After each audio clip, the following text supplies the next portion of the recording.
A palestra de hoje vai ser sobre o manifesto da FIARE e vai ser apresentado pelo companheiro Rui Costa Pimenta, que é presidente nacional do PCO e também editor-chefe do jornal Causa Operária. Inicialmente ele vai fazer a apresentação do tema e depois a gente vai abrir para o debate, para perguntas, esclarecimentos. Boa noite, companheiros. Vamos lá? O que nós vamos discutir hoje aqui é o manifesto da FIARE, que é um manifesto que foi escrito em 1938 no México, a partir de discussões que foram feitas entre Trotsky e André Breton, né? O André Breton, o fundador do surrealismo, ele visita o Trotsky no México. Uma vez que ele tem assim uma grande proximidade com o trotskismo, ele já tinha passado pelo Partido Comunista, tinha sido expulso do Partido Comunista francês, tinha se oposto à Frente Popular e tinha se oposto, de um modo geral, à política que a União Soviética apresentava para os intelectuais de esquerda do mundo. O manifesto ele foi escrito pelo próprio André Breton, a partir das discussões realizadas, e depois ele foi corrigido pelo Trotsky. Quem tiver interesse em ver as duas versões, elas foram publicadas nesse livro aqui, ó, em português. Breton Trotsky por uma arte revolucionária independente, de um amigo nosso chamado Valentim Facioli, ex-professor da USP. Aqui está o texto e as modificações, né? Tanto Trotsky acrescentou coisas como cortou, né? Bom, a importância desse manifesto é muito grande. Eu diria que ele, de todos os manifestos que foram publicados no século XX, não foram poucos, né? Foram muitíssimos, até porque o século XX é o século dos manifestos literários e artísticos. Todos os agrupamentos de vanguarda internacional publicaram manifestos procurando expressar a sua posição em relação ao que eles estavam fazendo. É uma época em que existe uma generalizada intenção de agitação cultural, né? Esses manifestos são verdadeiros panfletos que essas vanguardas tiram, com o objetivo de atacar as posições com as quais eles não concordam e defender as próprias e atrair simpatizantes para suas posições, divulgar os seus objetivos, né? Dentre todos os manifestos que foram publicados, esse é um dos mais esse é o mais importante, com certeza, né? Até porque ele coloca o problema da arte não do ponto de vista subjetivo de um determinado grupo, e não do ponto de vista de teorias também subjetivas, em relação ao que deveria ser a arte e tudo mais, mas coloca o problema da arte no mundo moderno de uma perspectiva histórica e de uma perspectiva de princípios, né? Defendendo aquilo que seria fundamental, que é a independência e a liberdade dos artistas para a arte. Então vamos procurar analisar aqui as principais características do manifesto, que é muito interessante, mas antes eu acho que seria importante que nós procurássemos situar esse manifesto do ponto de vista da relação entre a arte e o capitalismo, né? E, particularmente, situar o manifesto na situação política em que ele foi escrito, né, em 1938. Se vocês notarem, 1938 é um ano antes do começo da Segunda Guerra Mundial. São 2 anos depois da Frente Popular na Espanha e na França, que já haviam nessa época sido derrotadas, e o nazismo domina a situação em vários países da Europa nesse momento, né? Em particular na Alemanha e na Itália. Antes de analisar essa conjuntura, seria bom a gente fazer aqui um esboço da evolução geral do capitalismo da arte, que é uma coisa que muitas pessoas não compreende muito bem, né? Primeiro, eu falei isso na palestra anterior, nós temos que levar em consideração o seguinte: aquilo que nós conhecemos como cultura é, em grande medida, uma criação do capitalismo. Cultura artística, filosófica, científica. Embora, lógico, tenha havido civilizações antes do capitalismo, é no capitalismo que essa cultura tem um desenvolvimento amplo. Assim como é no capitalismo que a economia das sociedades humanas adquire também um amplo desenvolvimento. Da mesma maneira que a economia antiga e medieval era bastante acanhada, também a cultura desses povos era bastante acanhada, independentemente da influência que essa cultura possa vir a ter, né, nas culturas posteriores. Por exemplo, a arte grega, né, romana, etc. e tal. Quer dizer, a cultura humana, uma boa parte, uma parte substancial, decisiva do que nós temos hoje por literatura, pintura, artes plásticas, arquitetura, filosofia, ciência, foi se criando do final da Idade Média para cá, com a evolução do capitalismo.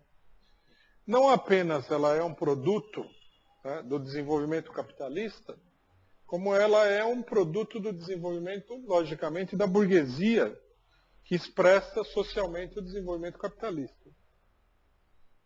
À medida que a burguesia se desenvolve, ela vai se destacando no interior da sociedade medieval, e ela vai se constituindo numa classe com fisionomia própria, ela vai criando uma cultura própria, que atravessa inúmeras fases.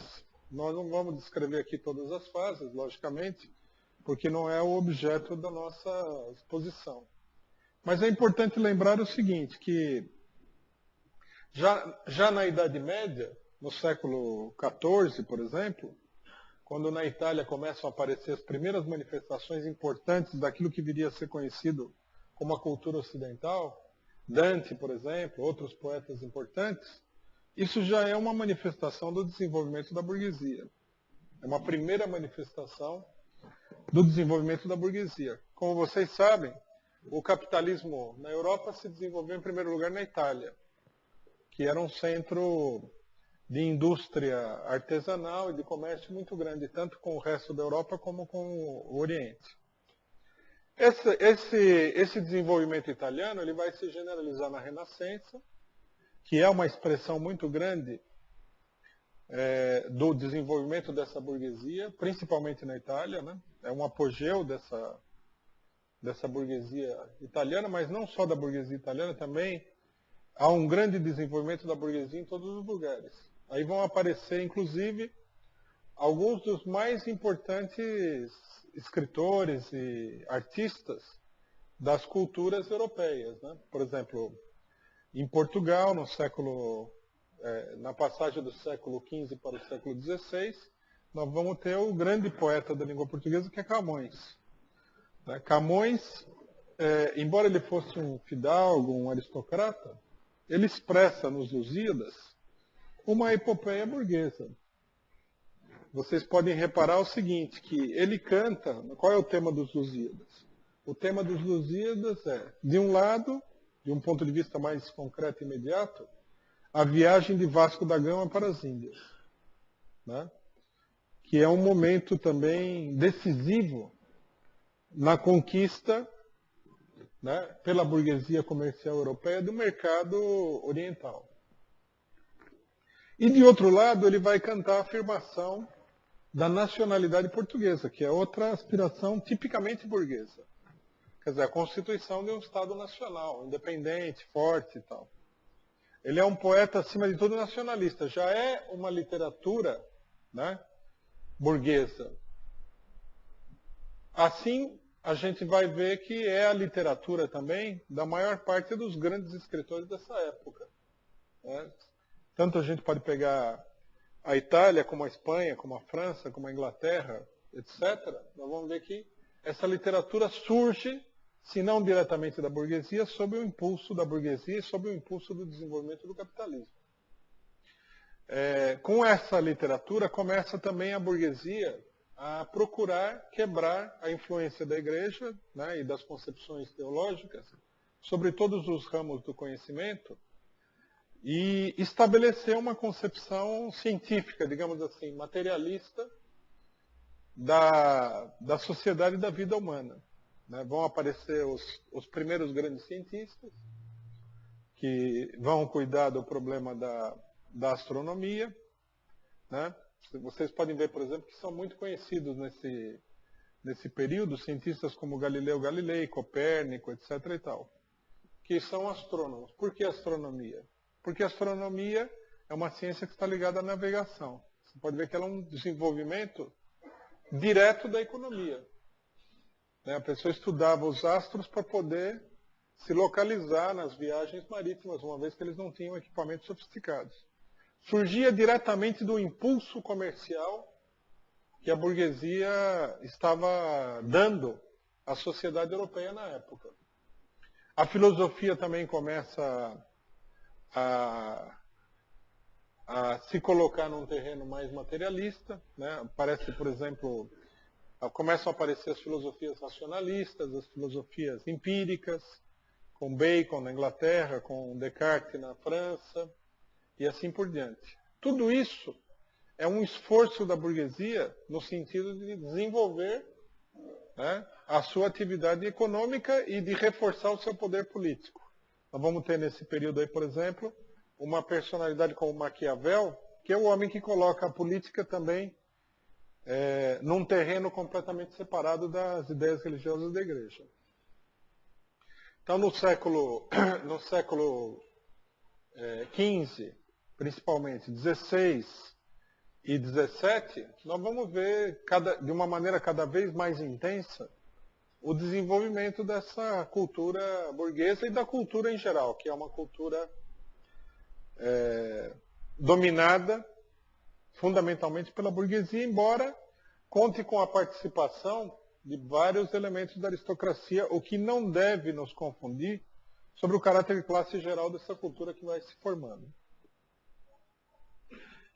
No seu conjunto, ela é impulsionada pela burguesia. Então a gente vê, por exemplo, que se estabelece uma aliança sólida entre a burguesia e a cultura nesse momento.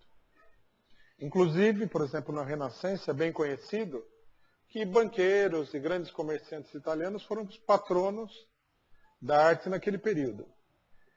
Logicamente que nesse primeiro momento, essa cultura ela não está totalmente diferenciada da cultura religiosa, o que vai acontecer de maneira cada vez mais acentuada depois.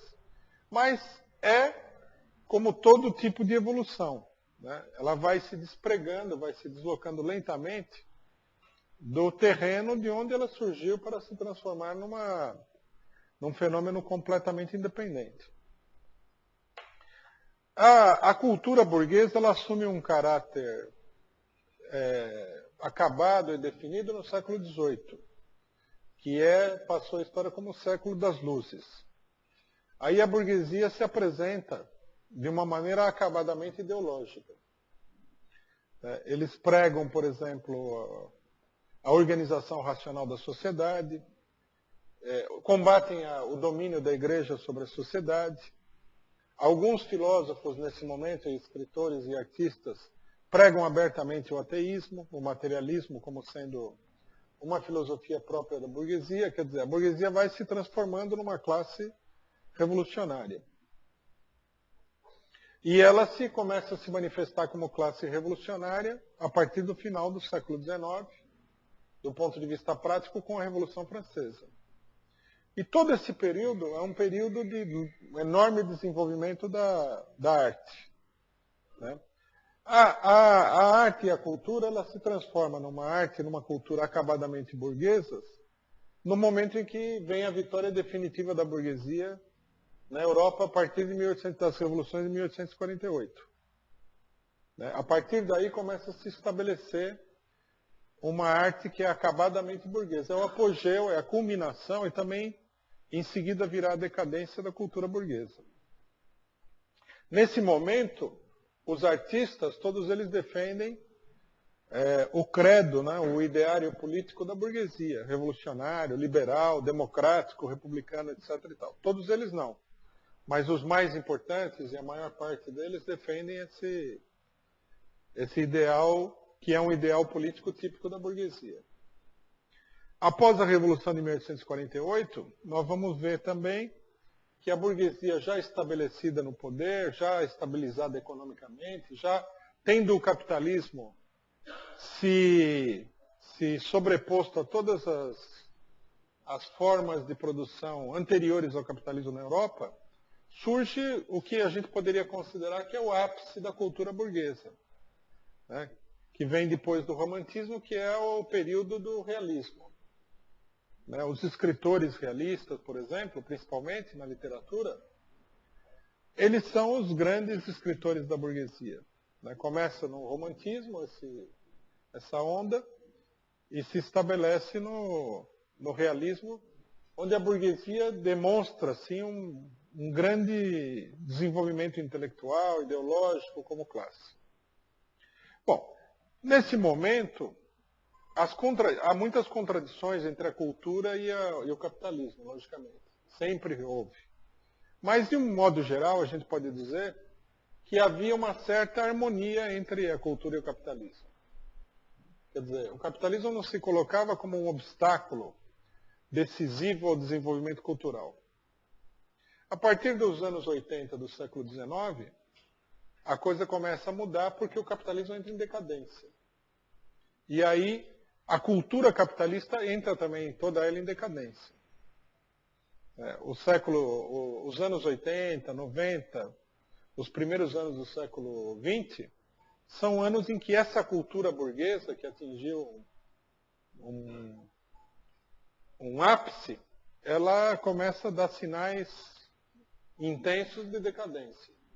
É nesse momento que vão surgir as vanguardas do século XX, que são expressão da crise. Embora a gente possa dizer que essas vanguardas são também uma cultura burguesa, elas são uma cultura burguesa que expressa essa crise, que em grande medida para os artistas é uma crise moral. Logicamente que é uma crise econômica e uma crise política.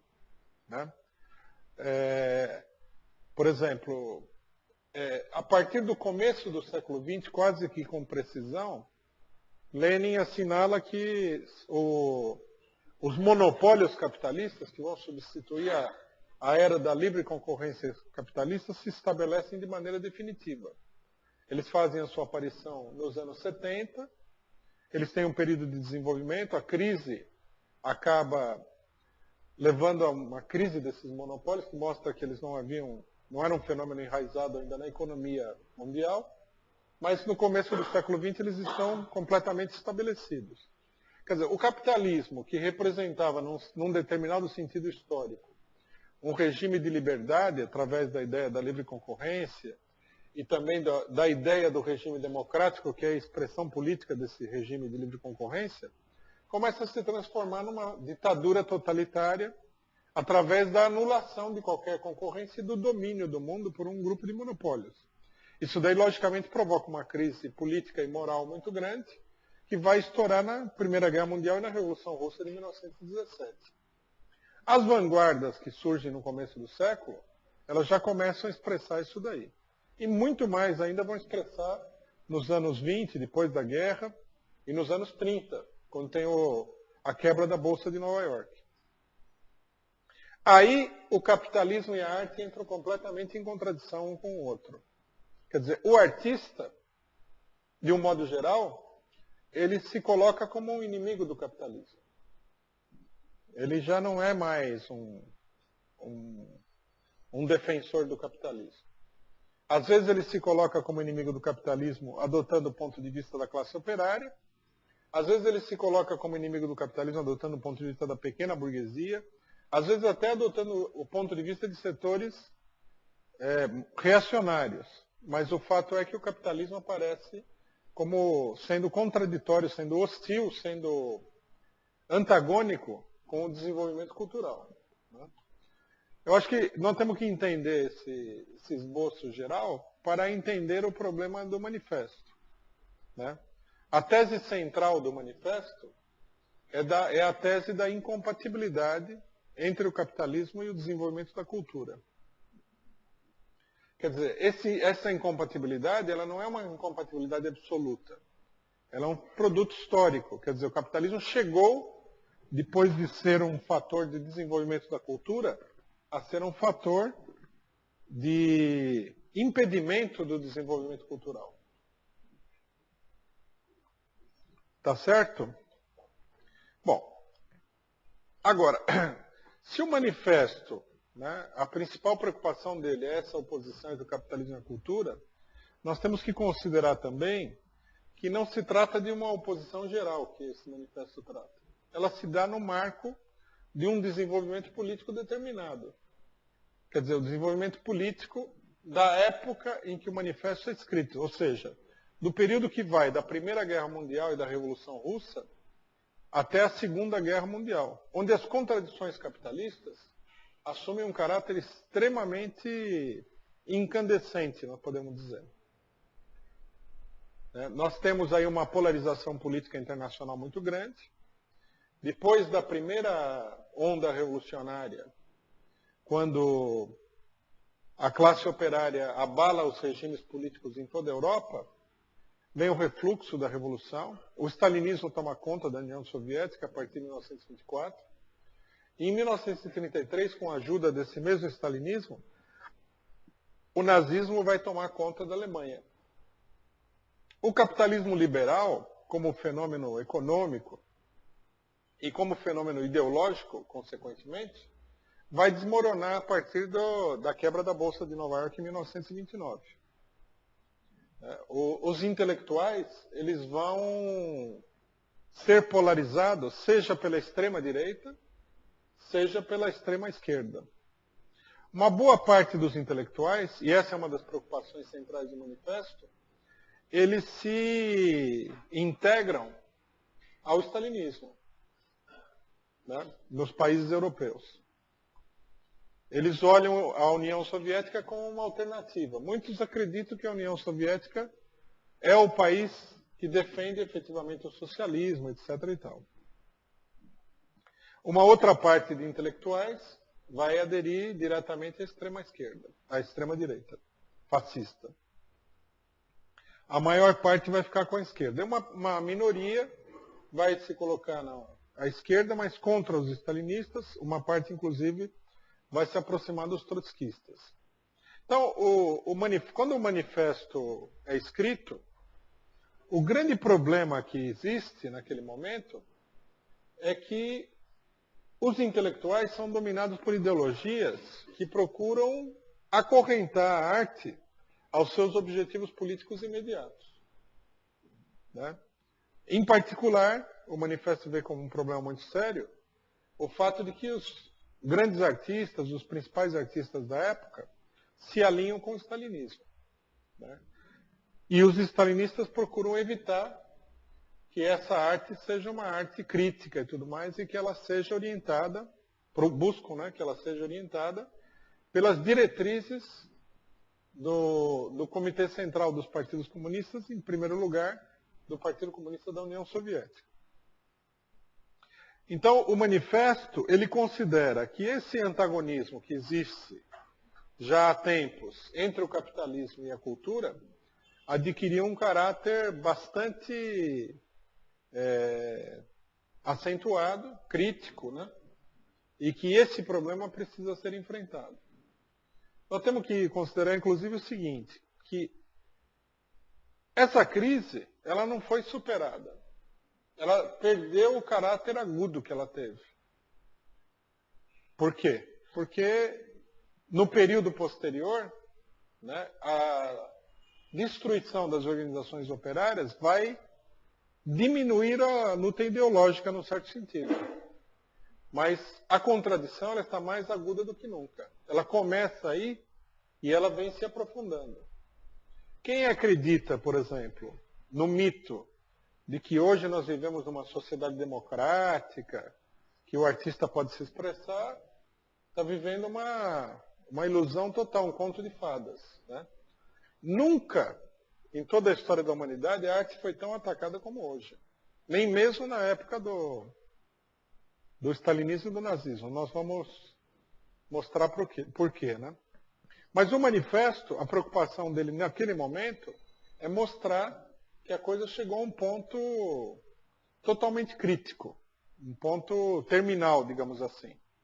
Quer dizer, a subordinação, a luta, né, da sociedade capitalista contra a capacidade do artista de criar livremente. Bom, nesse sentido, né, essa é a terceira questão que eu queria assinalar, nós temos que entender o seguinte, que o manifesto da FIARE, ele é uma espécie de apêndice do programa de transição para o terreno da cultura. Quer dizer, todas as características que a gente encontra no programa de transição da Quarta Internacional, a gente encontra no manifesto. Né? Inclusive, o manifesto ele começa por uma caracterização muito semelhante. O programa de transição fala que as premissas para o socialismo estão maduras, que a sociedade está numa crise, numa decomposição, o capitalismo está numa decomposição total, etc. e tal. O manifesto da FIARE coloca o seguinte, começa da seguinte maneira. Pode-se pretender, sem exagero, que nunca a civilização humana esteve ameaçada por tantos perigos como hoje.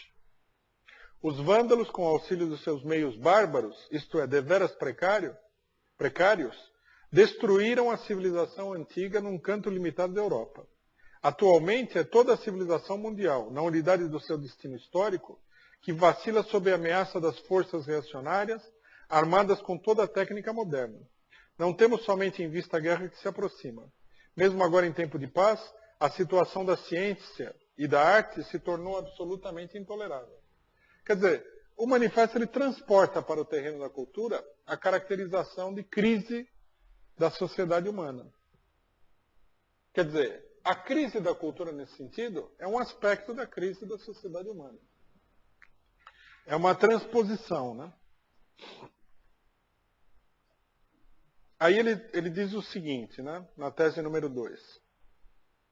Naquilo que ela conserva de individualidade em sua gênese, naquilo que aciona qualidades subjetivas para extrair um certo fato que leva a um enriquecimento objetivo, uma descoberta filosófica, sociológica, científica ou artística, aparece como fruto de um acaso precioso, quer dizer, como uma manifestação mais ou menos espontânea da necessidade. Não se poderia desprezar uma tal contribuição, tanto do ponto de vista do conhecimento geral, que tende a que a interpretação do mundo continue, quanto do ponto de vista revolucionário, que para chegar à transformação do mundo exige que tenhamos uma ideia exata das leis que regem seu movimento. Mais particularmente, não seria possível desinteressar-se das condições mentais nas quais essa contribuição continua a produzir-se. Para isso, zelar para que seja garantido o respeito às leis específicas a que está sujeita a criação intelectual. Então, ele mostra que a criação cultural tem uma lei específica. Quer dizer, ela é produto de uma atividade subjetiva, que logicamente que é decorrente da realidade objetiva, mas é uma atividade subjetiva, e que aparece como um acaso. Quer dizer, um determinado artista tem uma inspiração, não há um movimento geral, contínuo, organizado da arte. Ela aparece em grande medida como um fenômeno individual, subjetivo. Né? No entanto, ele destaca que essa atividade dá uma contribuição fundamental para o desenvolvimento da sociedade humana. Ele fala que não se pode desprezar essa interpretação, tanto do ponto de vista da marcha geral da cultura humana, como do ponto de vista revolucionário. E aí ele tira a seguinte conclusão. Ora, o mundo atual nos obriga a constatar a violação cada vez mais geral dessas leis. Violação a qual corresponde necessariamente um aviltamento cada vez mais patente, não somente da obra de arte, mas também da personalidade artística. O fascismo hitlerista, depois de ter eliminado da Alemanha todos os artistas que expressaram em alguma medida o amor pela liberdade, fosse ela apenas formal, obrigou aqueles que ainda podiam consentir em manejar uma pena ou um pincel a se tornarem os lacaios do regime e a celebrá-lo de encomenda. nos limites exteriores do pior convencionalismo. Exceto quanto à propaganda, a mesma coisa aconteceu na União Soviética, durante o período de furiosa reação que agora atingiu seu apogeu. Então, ele mostra, vocês vejam que é interessante, ele mostra que tanto na Alemanha como na União Soviética, os artistas se transformaram em lacaios do regime. Quer dizer, há um aviltamento da arte e da personalidade artística. Ele depois vai mencionar os regimes democráticos, mas os regimes democráticos nessa época, eles apareciam para a maior parte da esquerda como um fracasso dado, né? Ninguém iria achar que isso aí fosse importante de uma grande consideração. A situação estava polarizada entre a esquerda e a direita, não entre a democracia e os demais, né? Então, ele mostra que há uma violação dessas leis que presidem ao surgimento, ao desenvolvimento da arte, uma anulação, um aviltamento da cultura por esses regimes. Então, vamos fazer uma consideração sobre esses trechos, que é o aspecto central do Manifesto da Fiare, né? O problema-chave é justamente que a intensificação da luta entre a maioria da humanidade e os monopólios, entre o capitalismo e a classe operária, impede qualquer tipo de desenvolvimento democrático. Né? O desenvolvimento que houve no período anterior, ele fica completamente anulado. Esse é o problema-chave que o manifesto coloca em destaque. Quer dizer, não é possível, nessas condições, que a arte sobreviva como uma entidade independente sem uma luta muito dura. Quer dizer, Trotsky levanta nesse sentido, quando ele levanta a palavra de ordem de independência e liberdade da arte, essa é uma típica palavra de ordem de transição, como as palavras de ordem que nós encontramos no programa de transição. Ele sabe que sob o capitalismo não é possível mais que haja criação livre e independente de cultura. Essa é uma coisa morta e enterrada. É importante enfatizar isso porque eu sei que a maioria das pessoas, pelo desenvolvimento posterior da situação, tem a ilusão de que a situação, que era muito ruim nos anos 30, fascismo, etc. e tal, ela foi melhorando, foi ficando mais democrática, etc. e tal. O que seria do ponto de vista da análise histórica, uma completa falsificação. A partir daí, não houve mais nenhum tipo de liberdade. Né? Eu queria me deter um pouco nesse ponto, que eu acho que, para nós, hoje em dia, ele é um ponto central. A partir desse momento,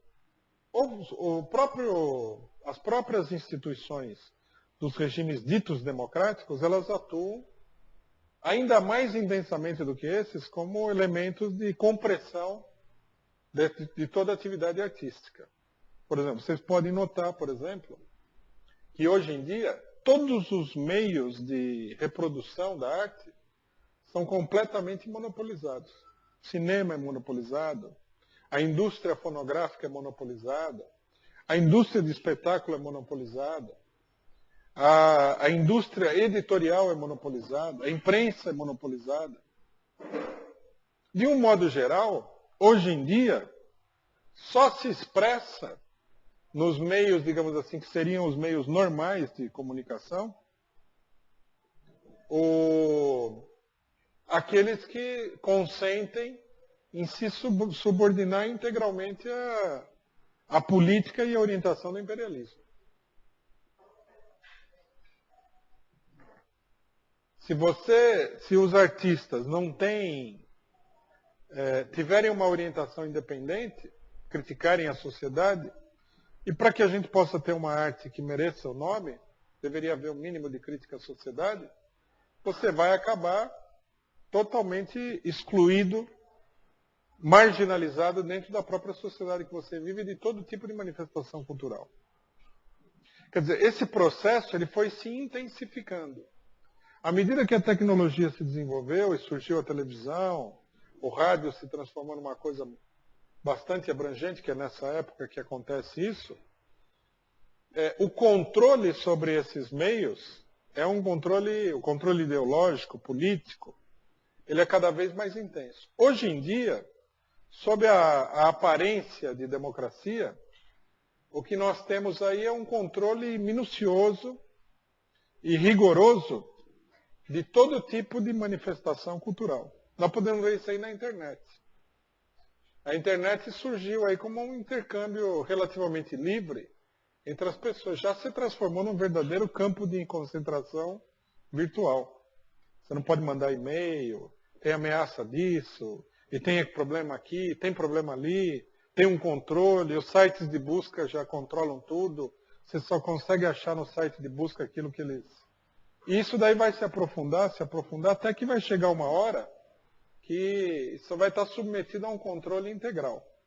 Não se trata de censura, né, que é uma maneira drástica de controle. Se trata do controle normal, né, dos meios de comunicação. E a arte é, acima de tudo, um problema de comunicação. Se nós formos levar em consideração esse problema, nós podemos ver qual é a situação. Pensem vocês, por exemplo, na televisão. Talvez um dos meios mais populares, mais universais de comunicação que existe. Ela é totalmente monopolizada. Você tem, por exemplo, uma determinada faixa de emissão que é de propriedade de uma única família, por exemplo, no Brasil, que é a Rede Globo, que controla 50% da audiência. E ninguém que se coloque contrário aos desígnios e às intenções dessa família vai falar um A nessa Rede Globo. Isso aí fica no ar 24 horas, atinge 100 milhões de pessoas no Brasil e tem um controle... É uma ditadura como nunca existiu no mundo antes. Uma ditadura total e completa.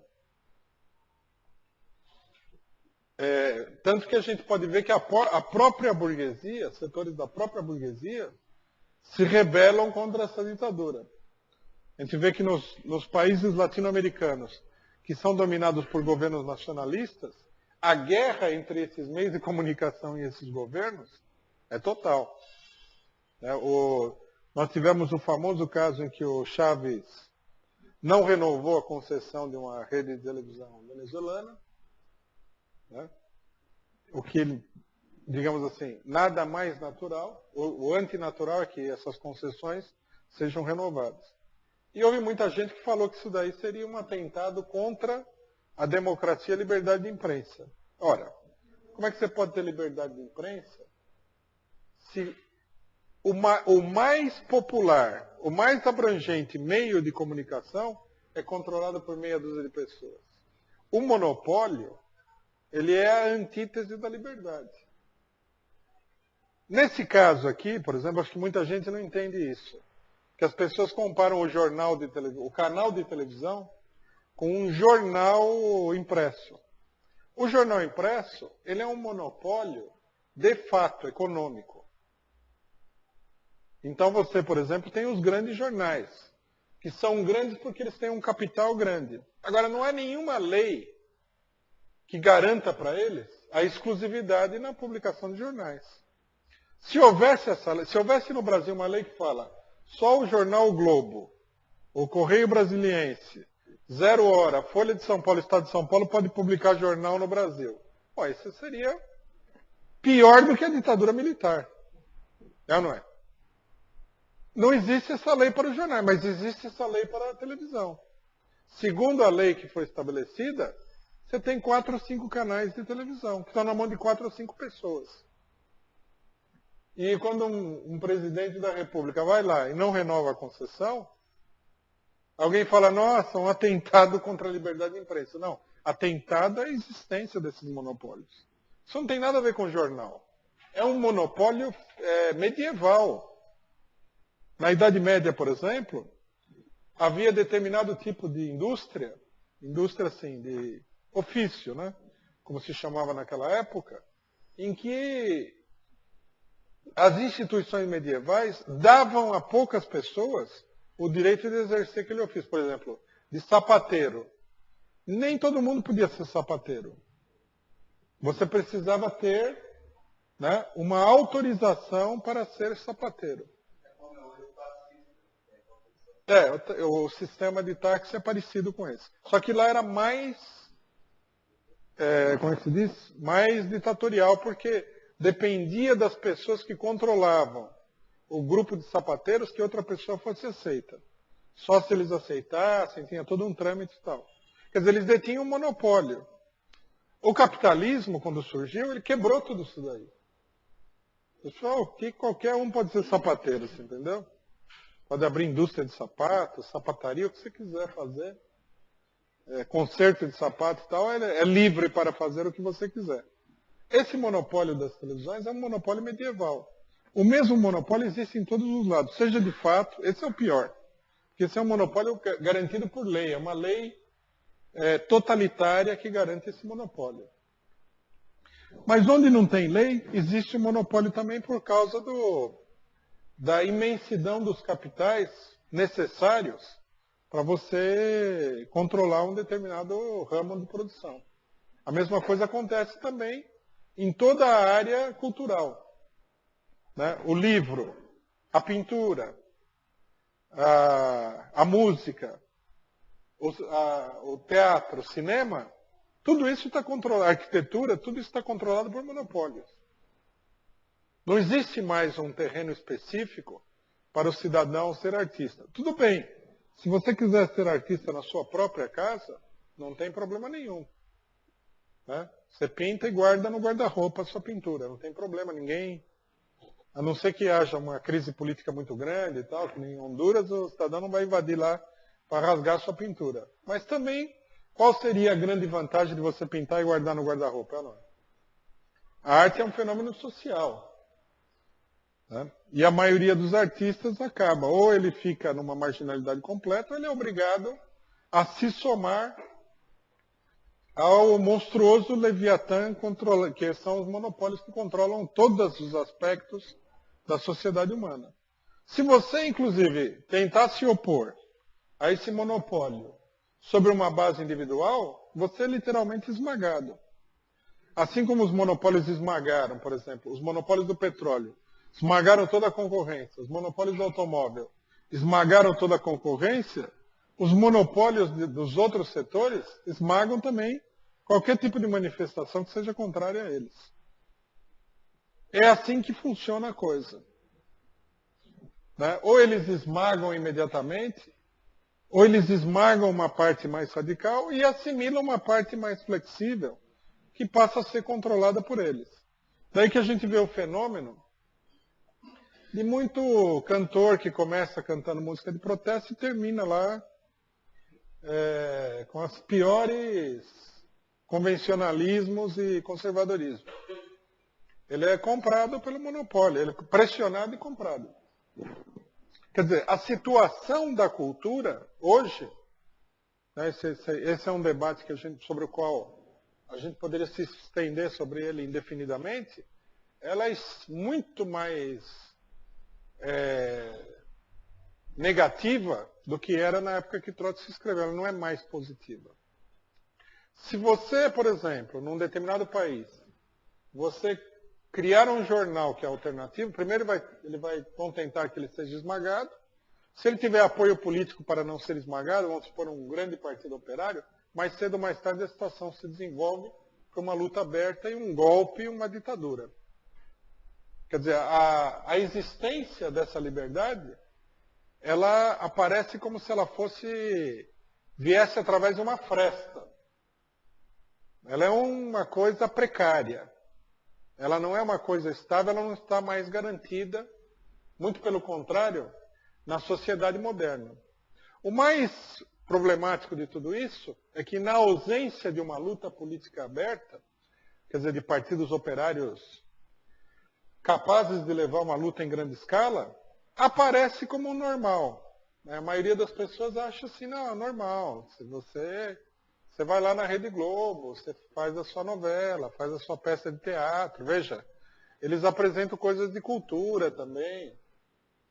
É tudo, evidentemente, que é uma ilusão sinistra. Não é só uma ilusão, é uma ilusão sinistra. Alguma pessoa poderá argumentar o seguinte: não, você pode escrever um livro e publicar, sem dúvida. Mas os livros, hoje em dia, eles são vendidos pelas editoras na casa do 1 milhão. Você pode publicar, você pode vender 1000 exemplares. Você pode publicar em termos também. Porque se o que você estiver falando for muito desagradável, a perseguição contra você vai ser muito intensa. Se for relativamente inócuo, você pode passar despercebido. E de um modo geral, nada que não seja absolutamente aceito vai durar muito tempo. Né? Vem aquele pacto do silêncio, depois vem aquela atividade para ridicularizar a pessoa, né? Mostrar que nada daquilo tem o menor valor, e finalmente o negócio é totalmente suprimido. As pessoas que tentam aí são esmagadas, inclusive psicologicamente e tudo mais. Então, esse é o ponto-chave do problema do manifesto. Hoje em dia, falar do stalinismo não tem concretude, é uma coisa histórica. Até porque o stalinismo, vamos ter claro aqui, perto da democracia, é um aprendiz de feiticeiro. Por exemplo, qualquer monstro stalinista do Stalin, da época do Stalin, é uma verdadeira criança perto dos norte-americanos. Até o Hitler é peixe pequeno. Muita gente não tem essa noção, mas é assim. A dominação que os norte-americanos exercem, e exerceram já há muito tempo, esse é quase um símbolo do que é o monopólio. Nós podemos pegar os outros países imperialistas também. Mas é a coisa mais totalitária e mais monstruosa que o mundo já viu até hoje. E toda vez que foi necessário mostrar que eles estavam lá para exercitar a violência em grande escala, ninguém era páreo para eles. Por exemplo, todo mundo descreve que Hitler executou a monstruosidade do bombardeio de Londres, né? Queimou a cidade inteira e tal. O que é verdade, porque ele era um monstro.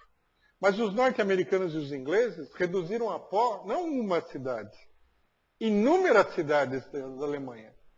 Reduziram a pó. Não é que eles bombardearam. Houve cidades na Alemanha que foram totalmente demolidas por bombardeios. Isso antes da bomba atômica. E não foi uma, nem duas. Foram várias cidades. Quando a situação na guerra começou a mudar, eles erradicaram do mapa cidades inteiras da Alemanha. Isso é uma coisa que ninguém, logicamente, que como todo esse controle da informação, o fato não vem à tona. Mas esse fato é um fato muito significativo. Bom, nós temos logicamente o caso mais conhecido, porque isso é difícil de ocultar, embora exista muita explicação e muita tentativa de justificar, são as bombas atômicas no Japão. Outra monstruosidade sem paralelo. Não é que Hitler não fizesse isso, se ele tivesse condições, mas quem fez efetivamente foram os democratas norte-americanos. Se não fizeram mais, vamos ter claro, porque a situação não permitia. Porque a ameaça de jogar bomba atômica na China durante a Revolução Chinesa, houve. No Vietnã, durante a Guerra do Vietnã, e vários outros países do mundo. Quer dizer, num certo sentido, nem os stalinistas, coitados, eles são até uma turminha filantrópica perto desses monstros. O controle que eles exerceram, o controle que se exerce culturalmente, através da corrupção e da perseguição policial nos Estados Unidos, o do Stalin também é peixe pequeno. Então, quer dizer, o problema hoje é o problema não é o mero problema do capitalismo. O capitalismo em si já apresenta um problema. É um problema de que o capitalismo se transformou em um sistema totalmente monopolizado, uma monstruosidade totalitária. No manifesto, né, Breton ele chama atenção entre qual seria a incompatibilidade básica entre o capitalismo e a liberdade artística, né? Que é o que está na base do totalitarismo atual. Ele cita Marx, né? Ele fala o seguinte: o escritor deve naturalmente ganhar dinheiro para poder viver e escrever, mas não deve em nenhum caso viver e escrever para ganhar dinheiro. O escritor não considera de forma alguma seus trabalhos como um meio. Eles são objetivos em si. São tão pouco um meio para si mesmo e para os outros que sacrifica, se necessário, sua própria existência e a existência dos seus trabalhos. A primeira condição da liberdade de imprensa consiste em não ser um ofício, quer dizer, não ser uma profissão lucrativa da qual você extrai uma renda, né? Aí eles falam o seguinte, né? Que mais do que nunca é oportuno agora brandir essa declaração contra aqueles que pretendem sujeitar a atividade intelectual a fins exteriores a si mesma, e desprezando todas as determinações históricas que lhes são próprias, dirigir em função de pretensas razões de Estado os temas da arte. Aqui eles usam a frase do Marx para mostrar que a arte não pode se submeter a fins exteriores à própria arte. E nesse caso, para eles, o problema é a subjugação política da arte. Quer dizer, a política tem os seus próprios objetivos, que podem ser legítimos se forem revolucionários ou não, se forem contra-revolucionários. Mas a política, ela não pode determinar o processo de criação artística. O artista pode ser político, mas tem que ser uma coisa dele. Não pode ser imposta de fora. Não pode que alguém determine para outra pessoa que ele vai falar de tal coisa política, seja lá o que for. E é justamente isso que acontecia nesse momento. Mas isso, nós temos que entender, era apenas a expressão, na luta de classes, das contradições do próprio capitalismo. O capitalismo em si não permite mais que a arte seja livre. Quer dizer, já não é nem mesmo como Marx falava. Se você, por exemplo, a liberdade de imprensa consistiria em que a imprensa não é uma empresa. Logicamente que isso é verdade. Né? A partir do momento que a imprensa começou a se transformar numa empresa lucrativa, efetivamente uma empresa, deixou de ser imprensa no sentido real da palavra. Hoje em dia, lógico que se você é educado na sociedade que nós vivemos, que tem uma ideologia burguesa e imperialista, não só burguesa como imperialista, parece normal que você tenha uma grande empresa que seja um empreendimento de imprensa. Mas é totalmente contraditório. É uma coisa insustentável em si.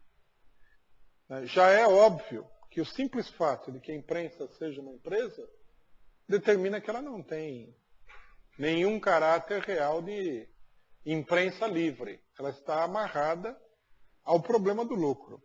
Agora, isso, conforme eu assinalei antes, não esgota o problema. Porque não se trata simplesmente de uma empresa capitalista qualquer. O capitalismo há muito tempo deixou de ser um capitalismo onde havia liberdade para ser capitalista. Ele já é um capitalismo totalmente dominado por um punhado de empresas que dominam o mercado e, portanto, dominam toda a vida social de uma forma extremamente autoritária.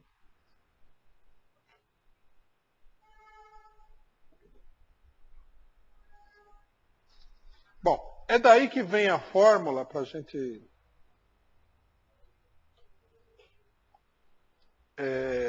concluir aqui, abrir o debate, final do texto, né? Ele fala o seguinte: o que queremos? A independência da arte para a revolução. A revolução para a libertação definitiva da arte. Então, essa fórmula aqui não é uma mera fórmula propagandística revolucionária. Ela concentra o problema que foi explicado antes. Que é o seguinte. A arte sempre teve um papel progressista na sociedade e, portanto, revolucionário. Se a arte for independente, se você luta pela independência da arte, se você luta contra a subordinação da arte a fins que lhe são exteriores, sejam eles políticos, econômicos, seja de que natureza for, você está lutando pela revolução. Quer dizer, nós chegamos num momento em que a luta por uma arte normal, digamos assim, pela existência da arte enquanto tal, é uma luta revolucionária. Essa é a primeira ideia que surge daí. E ela só pode se dar sob a forma de luta revolucionária. A ideia que muita gente conservadora e com preconceitos burgueses e imperialistas alimenta, de que a arte pode ser totalmente neutra em relação à revolução e mesmo assim ser arte e tal, isso é uma fantasia que não tem qualquer sustentação na realidade. Não há esse terreno para nenhuma independência na arte. Ou você está contra os monopólios monstruosos que dominam a coisa toda, ou você está a favor, não tem muito para onde correr. E aí ele conclui com a seguinte fórmula: a revolução para a libertação definitiva da arte. O que ele quer dizer com isso é o seguinte: a arte só vai ser livre mesmo com a vitória da revolução. Sob o capitalismo, ela só pode ser livre como processo de luta contra o capitalismo. Quer dizer, a sociedade não oferece uma base de sustentação para a existência de uma arte independente. Essa arte independente só pode ser conquistada através da luta revolucionária e da vitória da revolução. Então, quer dizer, as duas coisas, elas se combinam. A arte independente é em si uma luta pela revolução. E a luta pela revolução é a única luta real para a existência efetiva da arte. Essas são as ideias-chave do manifesto da Fiari, né? Com esse manifesto, Trotsky pensava em agrupar um movimento de oposição no meio dos artistas. Esse é um dado importante também do debate. Porque é necessário criar esse movimento. A gente não pode pretender que, sem uma luta contra todo o constrangimento a que a arte está submetida, é possível que haja uma arte realmente digna do nome. Essa seria outra fantasia totalmente sem pé nem cabeça. De um modo geral, a ausência dessa luta, o fato de que essa luta se dá de uma maneira muito dispersa, porque muita gente se opõe aos monopólios, a um antagonismo cada vez maior também a esses monopólios. Mas é um antagonismo que se manifesta de forma dispersa, de forma fragmentária, não de uma forma unitária. Embora tenha havido aí, né, movimentos mais importantes, menos importantes, de contracultura, de uma arte alternativa e assim por diante. Mas são coisas que, no final das contas, apresentam apenas uma perspectiva utópica, que é a seguinte, que você, sem mexer no capitalismo, você poderia criar um oásis dentro do capitalismo, onde a arte floresceria desde que você não compactue com o capitalismo, que é uma intenção logicamente positiva, mas inócua. É como se você criasse, por exemplo, uma comunidade alternativa, como fizeram os hippies nos anos 60. Não vai mudar o capitalismo. Finalmente vai acabar esmagada pelo próprio capitalismo, como a gente muito bem sabe hoje. E tudo isso daí desapareceu, foi absorvido, foi eliminado, foi destruído, seja pela repressão, seja pelo preconceito, seja pela pressão, seja pela corrupção. De um jeito ou de outro, seja pela desmoralização das pessoas que fizeram isso daí. Enquanto existir capitalismo, qualquer ideia de liberdade é uma fantasia. E a liberdade da arte é a fantasia maior de todas. Quer dizer, é necessário um movimento nesse sentido, revolucionário, que não seja um movimento por uma arte alternativa dentro da sociedade capitalista, Ele deve ser um movimento por uma arte que não seja a arte oficial, logicamente. Mas ele tem também que ser um movimento que, na defesa da arte, seja um movimento para a destruição do capitalismo. Caso contrário, ele não tem perspectiva nenhuma. Da mesma maneira que nós procuramos construir um partido revolucionário contra o capitalismo, é preciso construir uma corrente revolucionária nas artes. E no pensamento em geral, na luta ideológica em geral. Bom, aqui vai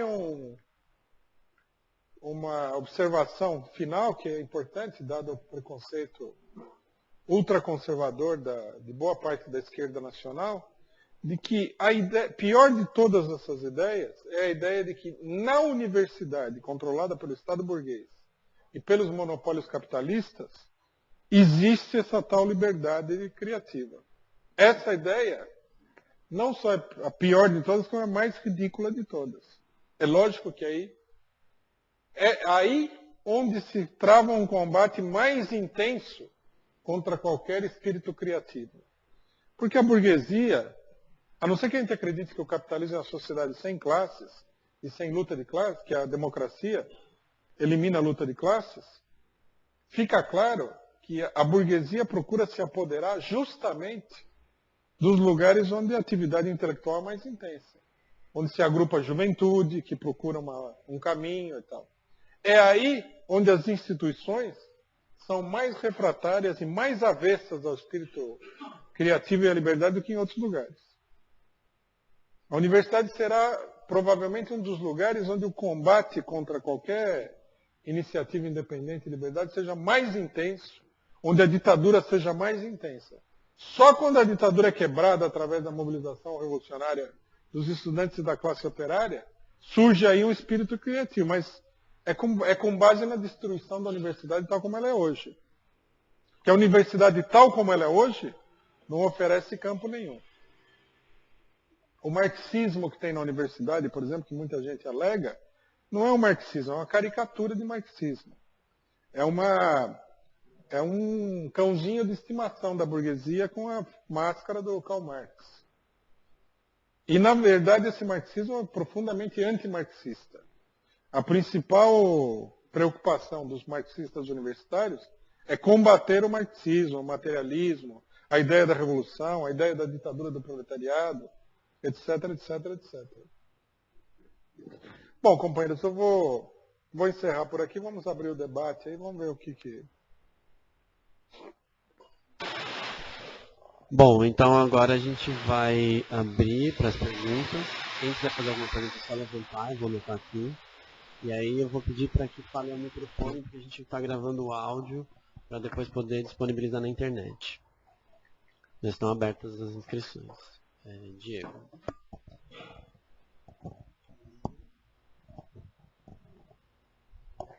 Não, pega o microfone.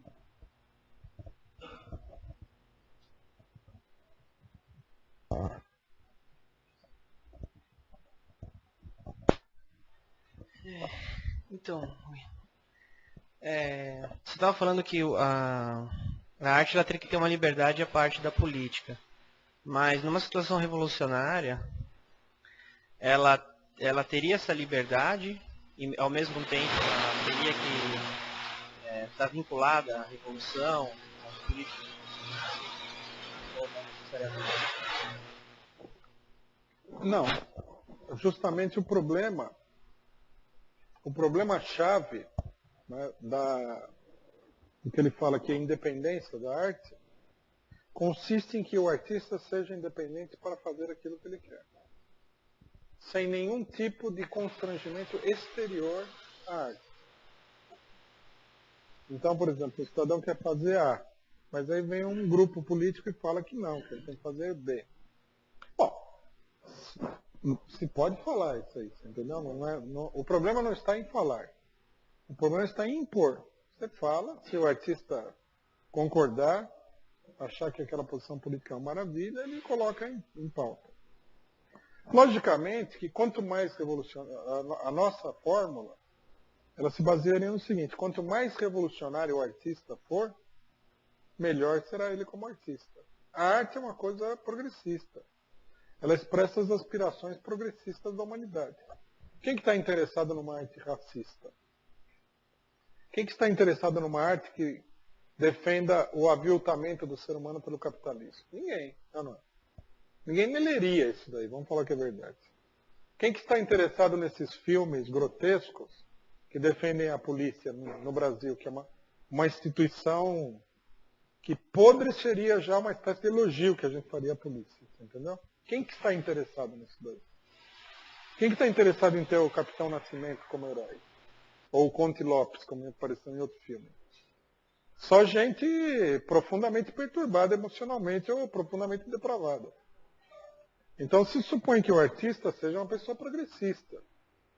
Até o artista de direita, ele procura expressar de uma maneira abstrata ideias progressistas, a liberdade em abstrato, né? O amor em abstrato.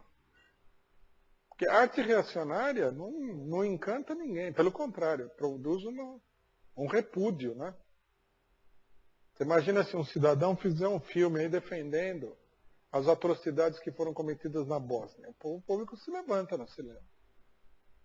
Até o artista de direita ele tem que aparecer como defendendo valores progressistas. Ele tem que mascarar a ideologia reacionária podre dele de trás de valores progressistas. Você vê, por exemplo, as pessoas que fazem a campanha contra o aborto, o que elas querem não é que elas são contra o aborto filosoficamente, que é um direito de qualquer pessoa. Você acha que não deve fazer aborto porque você acha que a sua crença religiosa se opõe ao aborto? Eu não concordo, mas tudo bem. É um direito seu pensar isso daí. Mas não é isso que o povo quer. Eles querem colocar as mulheres na cadeia se elas fizerem aborto. Quer dizer, é uma atividade policial e repressiva. Você entendeu? É como se eu, por exemplo, falasse assim, precisa ter uma lei que a pessoa não possa usar cabelo comprido. Tudo bem, eu posso ser contra o cabelo comprido, posso discutir que o cabelo curto é melhor que o cabelo comprido, não é? Mas por que eu teria o direito de colocar na cadeia uma pessoa que usa cabelo comprido? Não faz sentido, não é? É totalmente diferente. Mas mesmo essas pessoas que levam adiante uma atividade policialesca, fascistoide e repressiva, eles disfarçam isso daí com um valor que seria progressista. A defesa da vida do ser humano, entendeu? Quer dizer, não tem lugar também muito para uma ideologia reacionária. Você vê que agora a direita mais direitista, mais cavernosa que tem no Brasil, eles estão contra as cotas para negros na universidade, que é uma coisa, vamos falar que é verdade. Lembra, assim, imediatamente a Ku Klux Klan, né? Você está esperando ver o Agripino Maia aí no Senado Federal com aquele chapeuzinho pontudo, né? Botar uma cruz lá e incendiar a cruz e tal. Mas eles não falam que é porque eles são contra o negro. Eles são cínicos e hipócritas.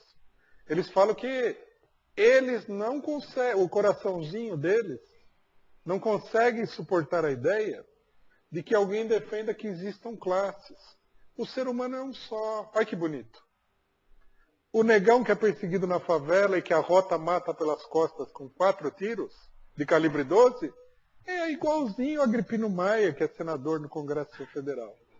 Para que nós vamos fazer essa distinção? Vocês estão distinguindo, separando, segregando o ser humano. Vocês estão segregando, por exemplo, o povo do Haiti que está naquela miséria espantosa do branco norte-americano que está naquela riqueza toda. Você está vendo? Nós que estamos segregando. Não é que o cara está segregado lá na ilha como se a ilha fosse um campo de concentração. Não. Quem defende, quem chegar e fala assim, vamos fazer uma política afirmativa para o negro no Haiti? Não. Por que para o negro? Para todos. Você entendeu? É tudo cinismo. Então, quer dizer, a ideologia progressista é a substância fundamental da arte. Os grandes artistas, pode pegar qualquer um, podem até ter tido uma ou outra ideia reacionária. Foram todos progressistas, defenderam valores que eram comuns ao progresso geral da humanidade. Portanto, eram artistas revolucionários. Você pode pegar um artista do século XV e XVI, um artista grande do século XX, todos eles tinham essas ideias. Então, quer dizer, se o artista for revolucionário, é melhor, mas isso não poderia, jamais, ser imposto a ele contra a vontade dele, de fora. Tem que surgir como parte do processo criativo dele. Então, nós, por exemplo, embora nós sejamos favoráveis, mais favoráveis a uma arte que seja profundamente revolucionária, nós defendemos, em primeiro lugar, não que a arte seja politicamente revolucionária, que o artista seja livre para criar. Porque também nós acreditamos que se ele for verdadeiramente livre, ele será revolucionário. Ele deve ter a liberdade para dizer aquilo que faz parte da natureza dele. É isso que eles chamam de leis interiores específicas da arte.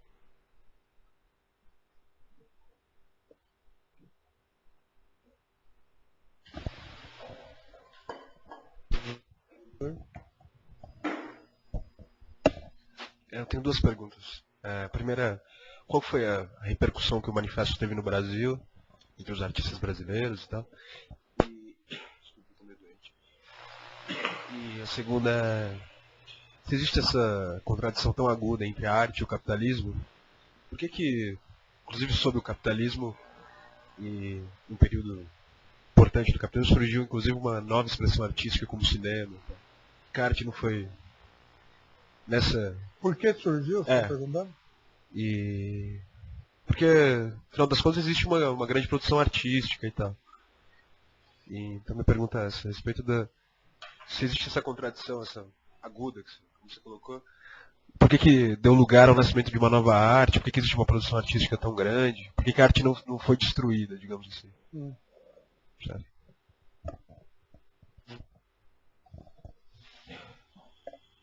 Tem mais alguém que queira fazer uma pergunta? Não? Bom, Brasil, eu não tenho uma informação exata, mas eu posso te dizer com uma certa tranquilidade que não teve nenhuma repercussão, porque o manifesto é de 1938. Quer dizer, em 1938 o Brasil estava em pleno Estado Novo. Então, não teve absolutamente nenhuma repercussão. Inclusive, 1938, propriamente dito, a maior parte da intelectualidade brasileira esquerdista ou estava presa ou estava saindo da cadeia.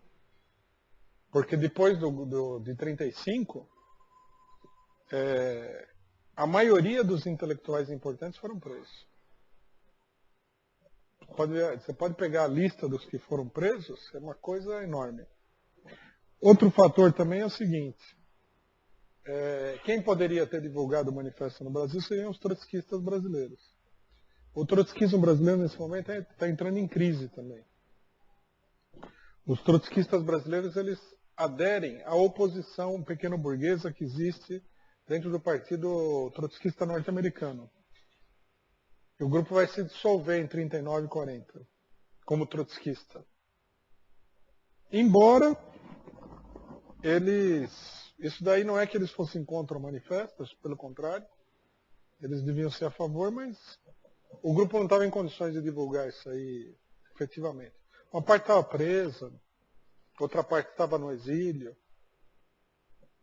Depois da guerra, né, o manifesto já tinha perdido essa atualidade que ele tem, assim, política, né? E a intelectualidade brasileira, tanto antes como depois, era muito dominada pelos stalinistas, que logicamente iam bloquear a divulgação desse manifesto. Bom, aí o problema da destruição da arte, né? A destruição da arte é como tudo que acontece no capitalismo, você entendeu? É muito difícil destruir formalmente. Por exemplo, os sindicatos operários, nem os regimes fascistas aboliram a existência de sindicatos. É difícil de fazer isso aí. Aí alguém falaria o seguinte, bom, mas que importância tem? Não aboliram a existência do sindicato, mas finalmente o silicato era uma forma sem conteúdo, né? Não, não é assim. Se você tem um sindicato lá, por mais burocrático, formal, estatal que ele seja, existe a possibilidade de que as pessoas se expressem através dele. Se você tem uma indústria cultural dominada pelo monopólio, existe a possibilidade de que se abram brechas nessa indústria cultural. Em vários momentos, né? Que é o que acontece. Então, por exemplo, o cinema ele foi, desde o começo, ele foi sendo desenvolvido como uma indústria para o entretenimento. O problema é que o mundo sofreu muitas crises, o imperialismo também, né? E no meio dessas crises, abrem-se brechas. Mas nunca houve como é que se diz? Uma evolução constante, sistemática, sólida de uma arte cinematográfica. Em geral, são brechas. Inclusive, a gente pode ver claramente que hoje em dia, à medida que a situação avança, o controle é cada vez mais profundo, né?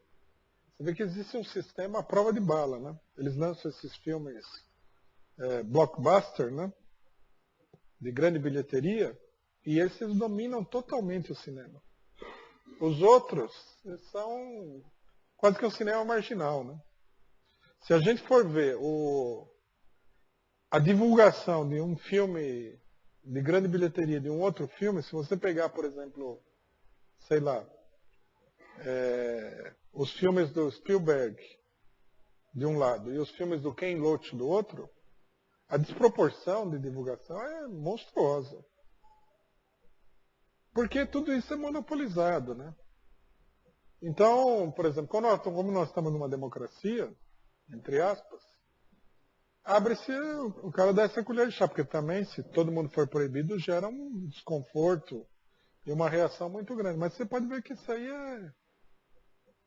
em geral, tudo exceção, e o assédio contra qualquer tipo de cinema, mais que seja uma contestação, é muito grande, né?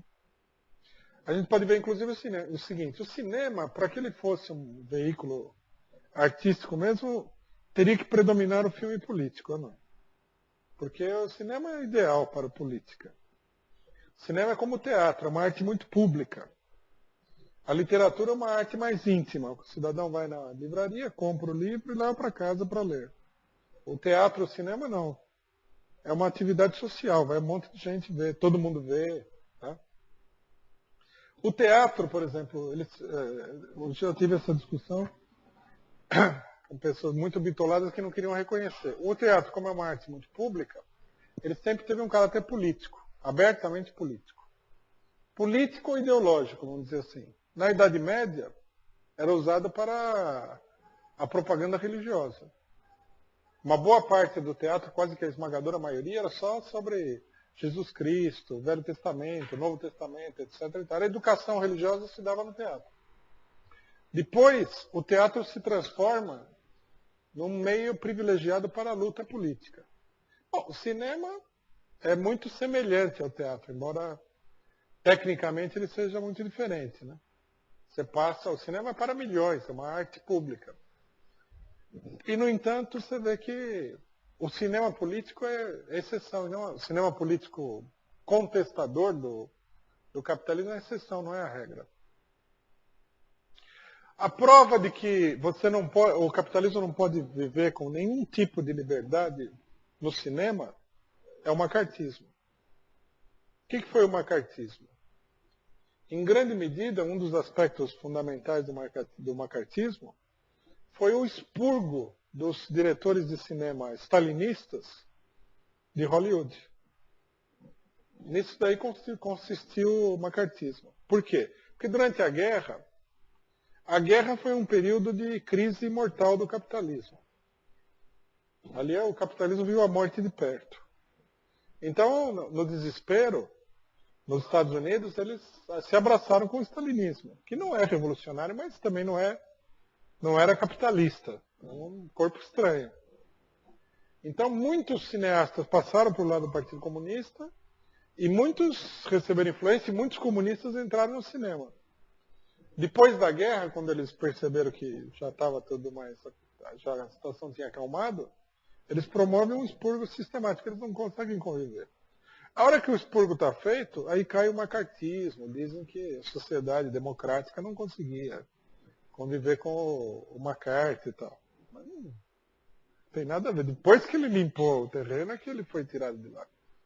Meio que eles falam, bom, chega, o serviço está concluído, daqui a pouco você vai perseguir a gente também, cai fora, assim, entendeu? É que nem um esquadrão da morte que eles mandam lá para matar. Matou, pronto. Aí eles prendem o esquadrão da morte também e a situação volta ao normal, assim, entendeu? Essa é a prova dos 9. Você vê que não prosperou. E os stalinistas, veja bem, o mais importante de tudo, os stalinistas do cinema norte-americano, eles não eram revolucionários. Eles só eram uma turma o pessoal fala que era vermelho, uma turma cor-de-rosa. Você pode ver os filmes, você vai ver que eles eram cor-de-rosa. Mostra um filme de Hollywood feito por qualquer um dos escritores comunistas que seja verdadeiramente revolucionário. Não tem nenhum.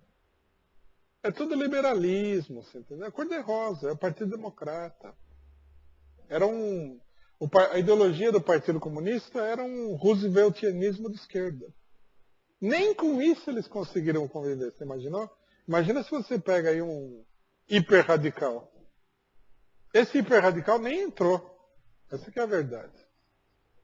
Você vê que o principal diretor comunista, quem que era o principal diretor de cinema comunista hollywoodiano? Ele ia casando. O filme mais radical que ele fez, o que foi? Viva Zapata?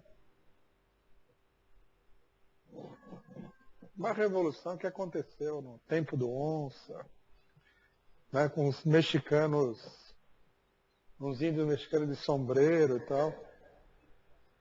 Isso é o máximo.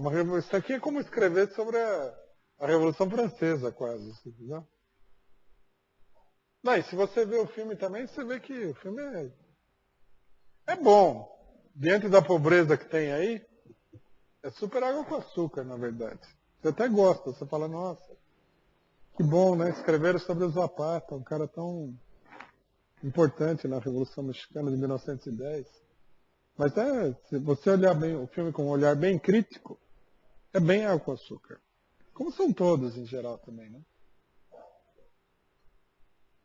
Você pode ver o escândalo. Fora do cinema soviético, não tem nenhum filme sobre a Revolução Russa que vale a pena ser mencionado, Ana. Olha que absurdo. Agora lançaram na banca de jornal uma série sobre a história do século XX. São 10 livros com um DVD, um documentário. Um dos 10 grandes acontecimentos, logicamente, é a Revolução Russa. Você tem 1 bilhão de filmes que foram feitos de 1917 para cá, e fora do filme do Eisenstein, Encoraçado Potemkin, não tem nenhum filme que vale a pena mencionar sobre a Revolução Russa. Não é muito estranho? Estatisticamente falando. Não é que não tem nenhum filme que você fala, nossa, que grande filme. Não tem filmes sobre o tema. Se o filme tem, é porque eles pegam a Revolução como cenário. O mais ousado foi o filme Reds, que é também quase que como é que se diz? A cena teatral norte-americana na época da Revolução Russa. O pessoal lá dançando, bebendo e tal, nos anos 20. Mostra o John Reed, que era um militante, como se ele fosse um boêmio lá, que não tivesse compromisso com nada. Interpretado por aquele cara que fez Shampoo, né? O que é super estranho. Você vê o ator de Shampoo, né? Quando ele é um cabeleireiro, interpretando John Reed. Mas enfim, a gente fica até contente de ver, porque você fala, nossa, não tem nada, né? Sobre a Revolução Cubana só tem filme contra. É muito... Eles não destruíram, mas também não permitiram nenhum... Aí você tem as pessoas, acho que o que mais prospera, mas não prospera muito também, é o artista que é um artista, mas está voltado para coisas mais extravagantes e tal. Mesmo assim não prospera. Por exemplo, Ingmar Bergman. Teve toda uma moda com ele. Hoje em dia ninguém sabe quem é o Ingmar Bergman. Ficou totalmente esquecido, né? O Fellini é mais conhecido, mas quem que assiste os filmes do Fellini?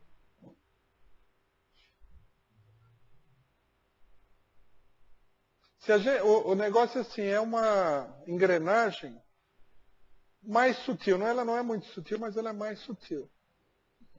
Para que destruir se você pode atolar o negócio num mundo de porcariada, né?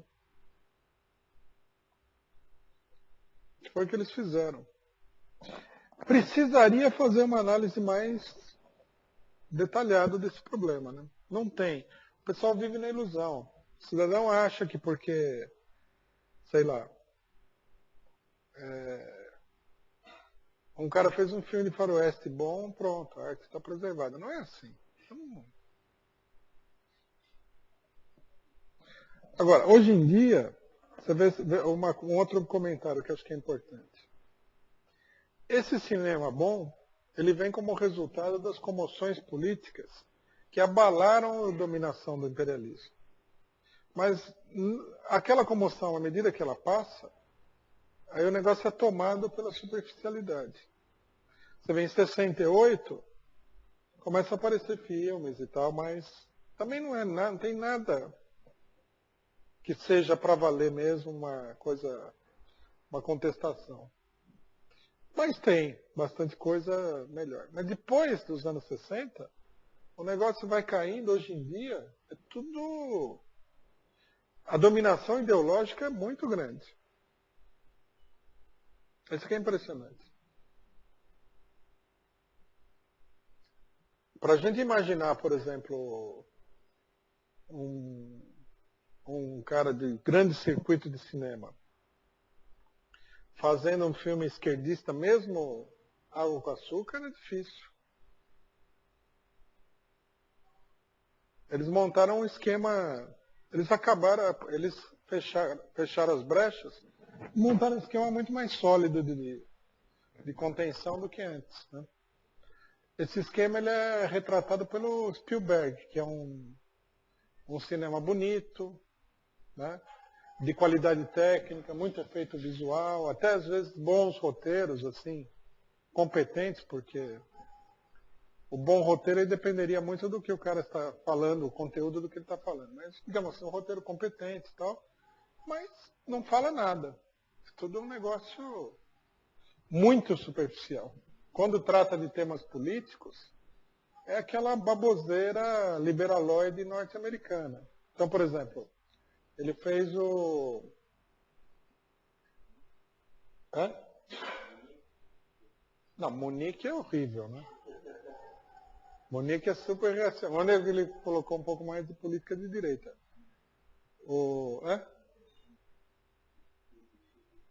A lista de Schindler. Você vê. Tudo bem, retrata o negócio dos judeus, critica os nazistas, mas quem que é o herói da história? O industrial nazista, pô. A ideologia do filme é mostrar que também os industriais nazistas eram bons, você entendeu? Não tem condição, é muito direitista, né? Extraordinariamente direitista. Tem aquele da escravidão, né? Mas também escravidão, quem que defende a escravidão? Amanhã vai ter bastante gente defendendo, mas hoje ninguém defende. Uma luta antiga, né?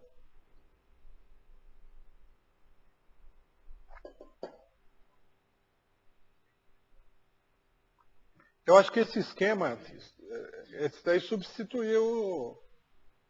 Isso aí mostra uma consolidação, porque o Spielberg ele não é um direitista babaca. Que normalmente a arte de direita é feita por direitistas idiotas, né? O que mais tem na direita é direitista idiota. Só que normalmente o que eles fazem é cooptar uma pessoa de esquerda e o cidadão faz coisas de direita com uma certa bagagem que ele herdou do período que ele era mais de esquerda, mais... esse pessoal era uma geração de cineastas que contestavam o esquemão. E num dado momento eles decidiram entrar no esquemão. Ele, o cara do Guerra nas Estrelas, o Coppola. Você vê que os filmes deles são todos bons. Mas eles são, digamos assim, de esquerda no cinema, que passaram para a direita e montaram um esquemão liberal, né? Que é uma coisa totalmente decadente, se a gente for ver. E eles dominam, isso aí domina o panorama. Eles inclusive criaram uma pauta que vários outros estão seguindo. Você vê os filmes, eles saem com muito mais qualidade técnica hoje em dia do que antes. O filme top de linha, em geral, eles perceberam que precisa ter uma certa qualidade. Então eles pegam o pessoal é muito competente na filmagem de qualidade, é estereotipada, porque já é embora o público não tenha ainda se cansado do negócio totalmente, é uma coisa estereotipada. Eles têm fórmulas que são mais sofisticadas e tal. É um pouco parecido com o cinema dos anos 50 também, nesse sentido. É um cinema estereotipado, mas que parece mais sofisticado. Então eles dominam o mercado cinematográfico totalmente. E você veja, o efeito social é claro. O pessoal é obrigado a discutir anjos e demônios. Você não assiste o filme, você não sabe se o cara é contra ou a favor da igreja. Tal o nível de indecisão, não consegue nem ter uma crítica liberalóide à igreja. Né? No final ele salva a igreja católica dos inimigos que aparecem como malignos. Aí tem o cara lá, o outro filme dele, o primeiro, como é que chama? O Código da Vinci, onde na verdade assim, não é a igreja católica, é um maluco lá da Opus Dei, tal, um branquelo maluco, fora de controle e tal. Mata até o bispo dele, tudo. Quer dizer, você é obrigado a discutir essas coisas, discutir isso daí. Há uma estabilidade. Né? Amanhã terá uma crise. Na crise, o negócio está uma guinada esquerdista. Dependendo da profundidade da crise, pode ter até uma guinada esquerdista maior. Mas, de um modo geral, está tudo muito sob controle. E quem quiser fazer um cinema para realmente botar as coisas em pratos limpos, vai ficar com um orçamento de $50 mil, entendeu? Que a burguesia não vai financiar nada.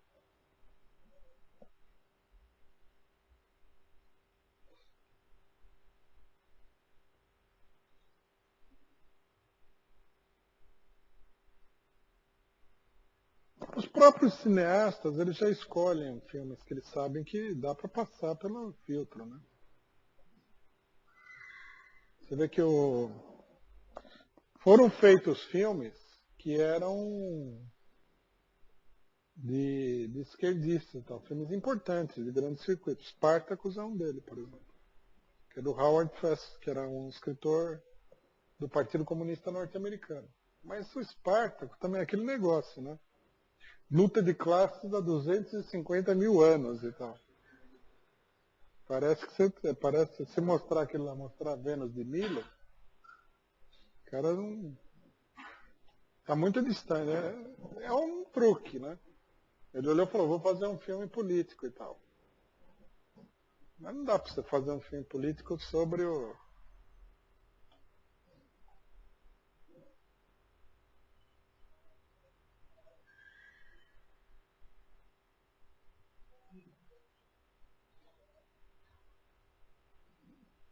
Mais perguntas?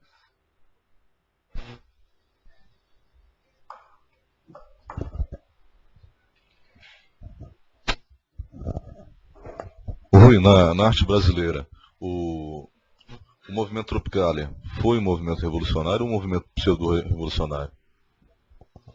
Então, o que a gente pode dizer é que é um movimento independente, digamos. As pessoas fizeram o que elas queriam fazer, entendeu? Não é Hollywood. Agora, a gente tem que analisar o que é também, né? Todos esses movimentos artísticos que teve aí, Primeiro, o impacto deles é limitado. Segundo, a gente tem que ver o seguinte. As ousadias que tem aí, porque o Tropical era uma ala mais direitista politicamente, né? As ousadias que tem aí do ponto de vista estético, elas têm a ver com a época. Anos 60 e tal. Depois eles entraram num conservadorismo total, como entraram todos, né? Pode ver que a música popular brasileira, antes dos anos 60, aquele bossa nova, aquele negócio lá, o barquinho vai e tal. E nos anos 60 adquiriu um caráter mais político, né? Mais audacioso, mais arrojado, do ponto de vista estético e do ponto de vista político, do ponto de vista do conteúdo, dos temas, etc. e tal. E depois da queda da ditadura, o negócio, eles viraram aí uns comerciantes, né? Estão tentando vender o disco, fazer show pago pelo Estado. Se o governo Serra aí promover um show, vem todo mundo, desde que pague. Você não vê, é óbvio que não tem nada mais acontecendo, é que é só um problema de venda de discos daí para frente, né? Então, por exemplo, a gente pode discutir se... Na época tinha muita discussão se o Caetano Veloso, que era mais progressista, porque ele propunha coisas esteticamente mais progressistas, ou se o Geraldo Vandré, que era mais progressista, porque ele falava coisas politicamente mais progressistas. É um debate ultrapassado, né? O que eles fizeram vale pelo que foi feito, já o debate morreu.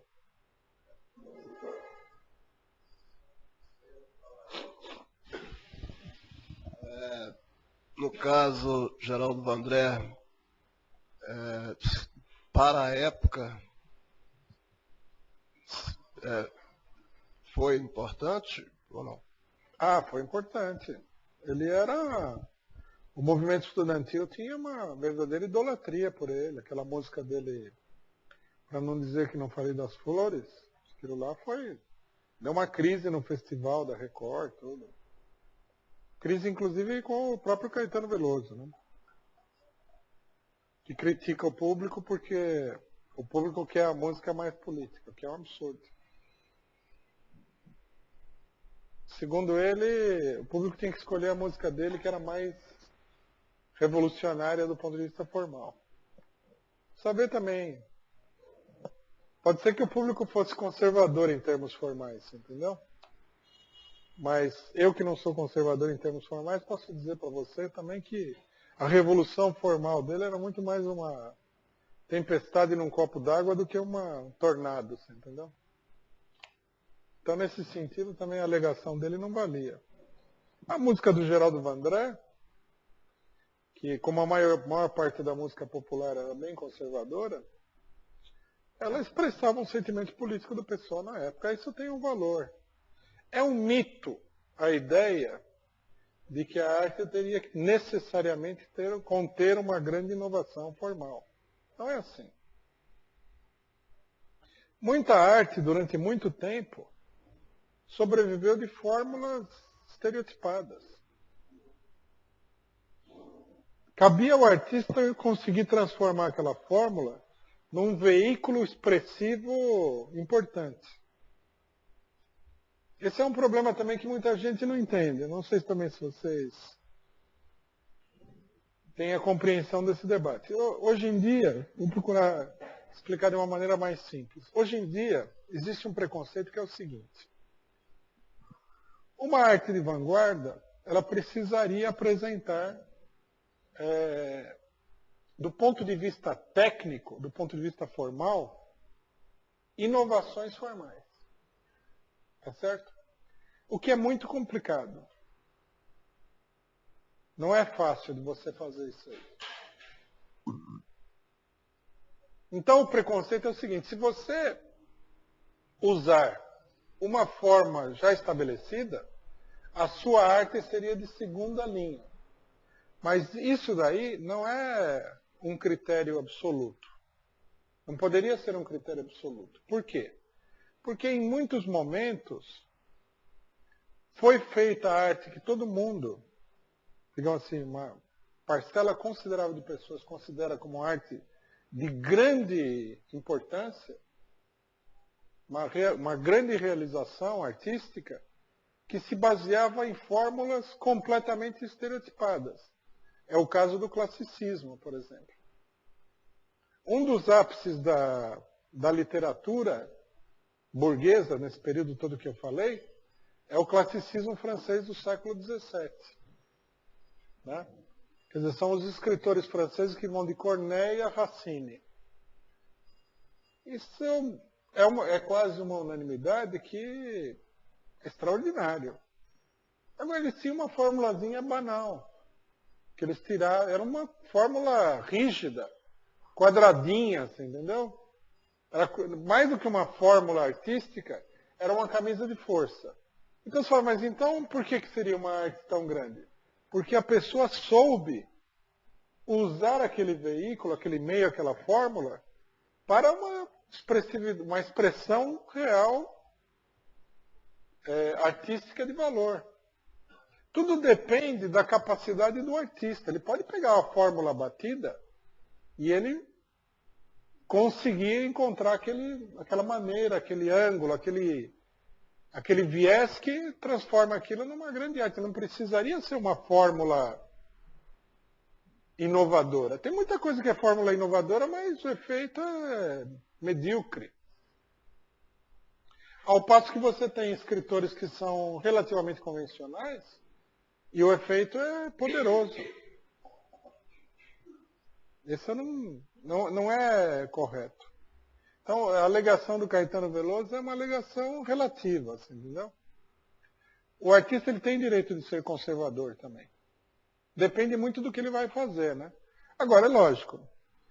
Normalmente, o conservadorismo formal acaba na banalidade. O cidadão acaba repetindo as coisas que já foram feitas. Aí fica chato. Você olha e fala, isso aí é igual aquele outro lá.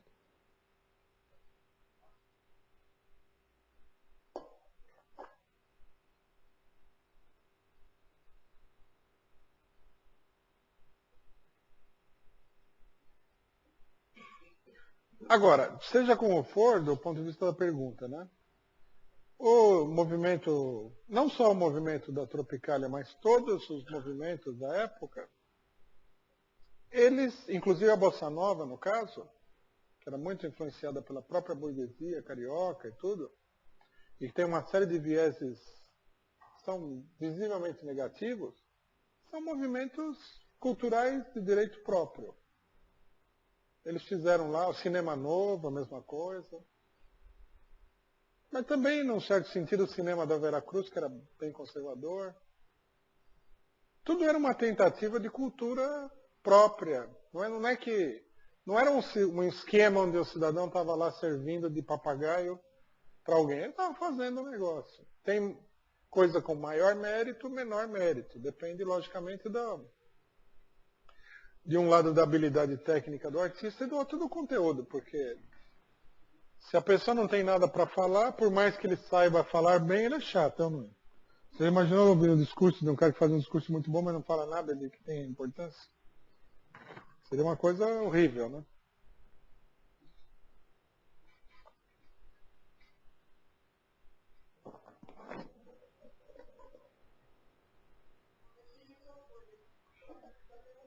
Não, o microfone é só para gravar.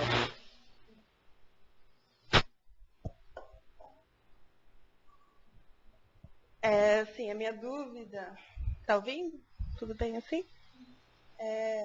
O senhor falou que algumas artes que acontece alguma coisa são esmagadas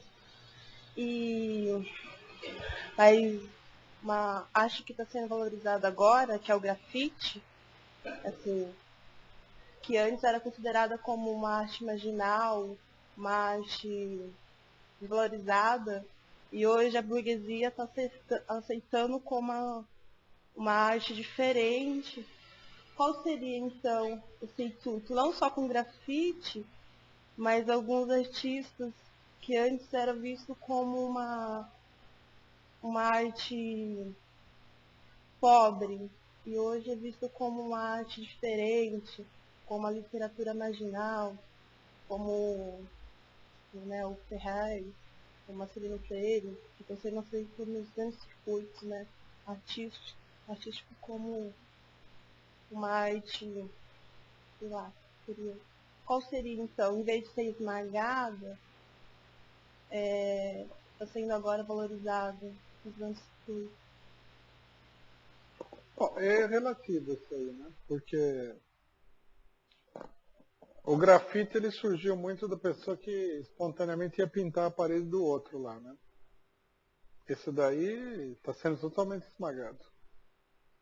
Tem até lei, tem até algum ridículo, que eu não sei quem é esse ridículo, que aprovou uma lei que você precisa agora de quase de aprovação das Forças Armadas para comprar um tubo de tinta de spray, entendeu? Porque isso aqui é um país cheio de gente ridícula. Tem muita gente boa, tem muita coisa boa no país, mas tem umas pessoas que são realmente, sempre teve. É o caso desse cidadão que aprovou essa lei. Parece que um spray de tinta é como se o cidadão estivesse comprando uma urânio enriquecido, você entendeu? Só um ridículo. Não é que seja repressivo, porque proibir o armamento é repressivo. Isso aqui é ridículo. Bom, mas você vê até por que ponto chegaram, né? O que vai acontecer é que o grafiteiro, o grande negócio era pintar a parede de maneira não consentida, assim, entendeu? Ele só vai pintar a parede consentida. É a domesticação do cara. A burguesia vai.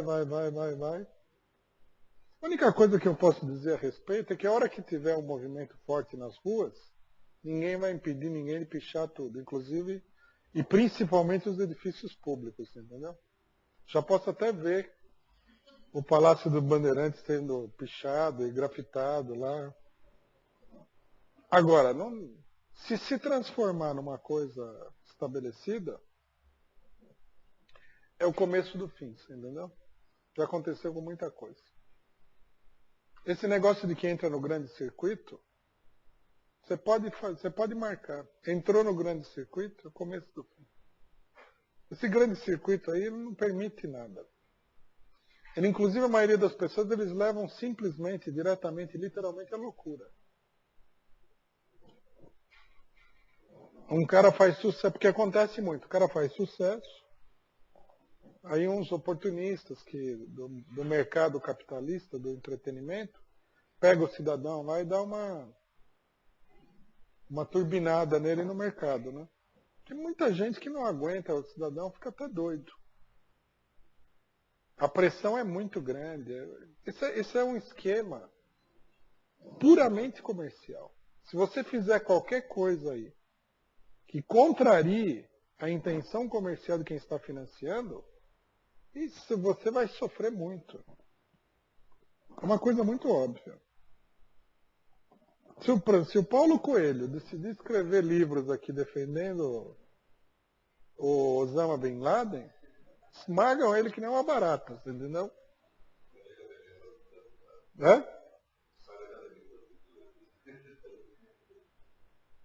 Não, é sério. Tenta fazer para você ver se não. Você é perseguido até você abrir o bico, não é fácil. A perseguição é muito mais intensa do que parece.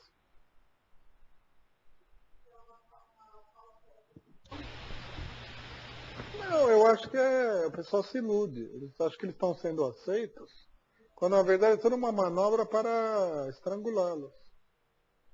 Ninguém disse que a liquidação de uma pessoa tem que começar pela violência, você entendeu? A burguesia ela tem um sistema que é um sistema muito sofisticado. Ela não tem um único recurso para lidar com os inimigos.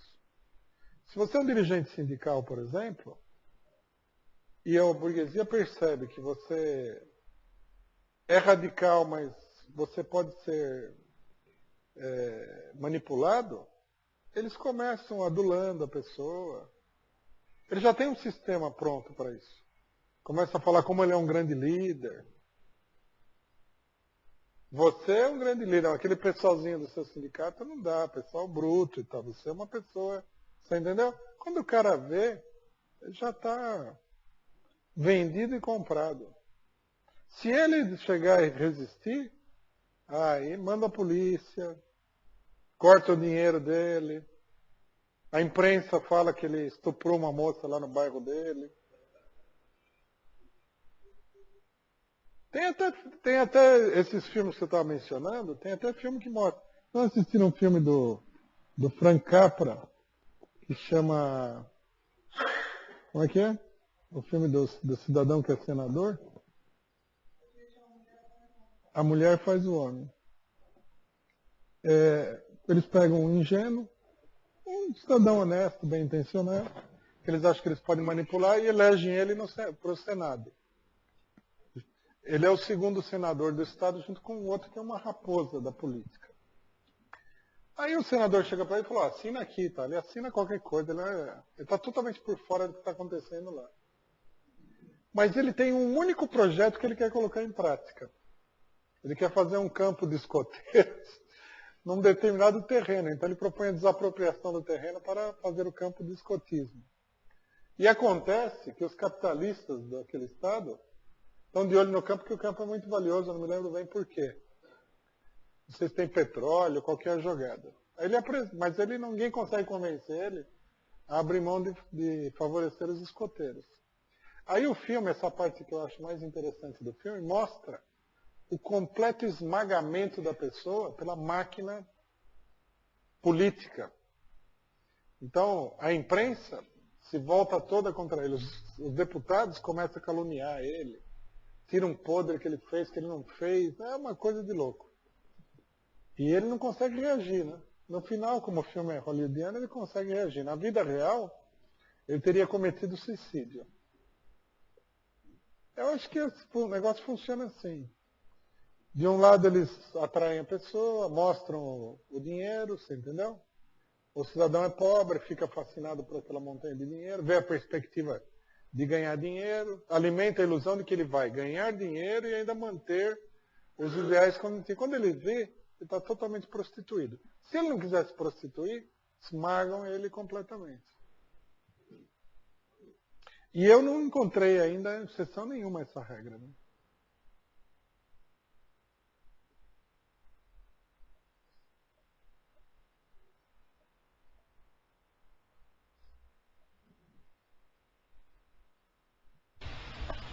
Os grafiteiros aí, eles estão numa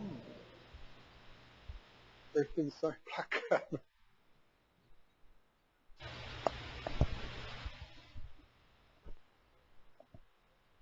Tem mais alguém que quer fazer mais alguma pergunta? Bom, então a gente vai encerrar por aqui. Agradecer a presença de todo mundo e lembrar que as atividades continuam até o dia 31. As próximas atividades são no domingo, dia 11 às 14 horas. A gente vai ter uma atividade aqui com a introdução à escrita automática.